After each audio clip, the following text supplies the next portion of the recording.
Hello student, good morning. Today we will discuss the remaining part of the first chapter of SST, what, where, how and when. As we discussed yesterday that what, where, how and when, these words are very useful to get about the history.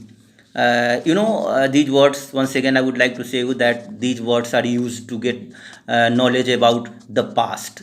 And so we use these words. How did we use these words yesterday? See now, what, where, how and when. What means what is history. So as we know that history is the chronological account of events as they look place in the past, and it tells us about the type of rulers, kingdoms, people, events and lifestyle of several ages. So we can also know this chapter as the introduction to the past. We discuss about why should we study history. So the study of history has several benefits.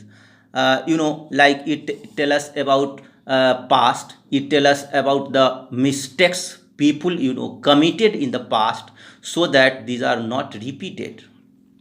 To know, understand and solve the problem of present world is necessary to be aware about the past.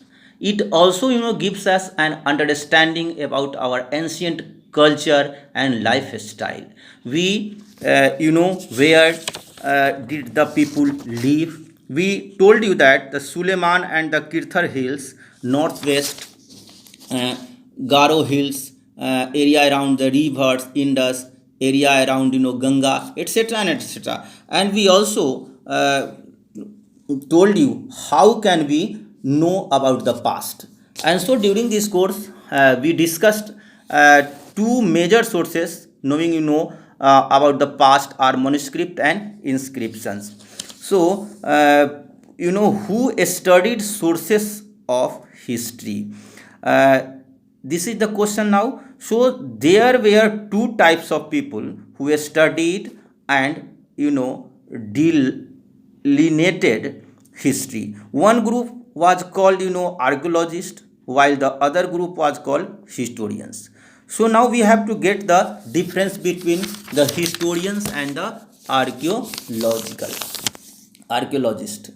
uh, See, archaeologists were the people who studied objects. They studied remains of buildings made of stone, bricks, painting, and sculpture. And other group called historians are the people who study the past and use the word source to refer to the information found from manuscripts.